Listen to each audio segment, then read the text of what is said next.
Ano yun nga pag nagkaanak kayo or may balak ba? Ano yun? Magkakasama ba sa bahay anak nyo? Parang ganun. Okay. Yun nga yung talagang purpose nito nung unang panahon, okay? Ang purpose talaga ng gantong klaseng setup is mas pampatibay siya ng family. Yun talaga ang purpose nun. Yung kahit panong Bible talaga, yun ang purpose nun eh. Mas makabuo ng family, makabuo ng village. Yep. Hanggang yun, mas Mas matibay hindi ng... kayo matitibag niyan. Mas hindi kayo matitibag nun dahil, let's say, kunyari, ikaw ang magkaanak, di ba?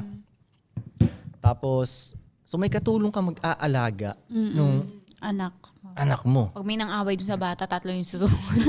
Tatlong nanay. Hindi, let's say, hindi lang sa nanay. Let's say, kunyari, okay, may anak kang may anak kang dalawa, ganyan. Playmate so, na.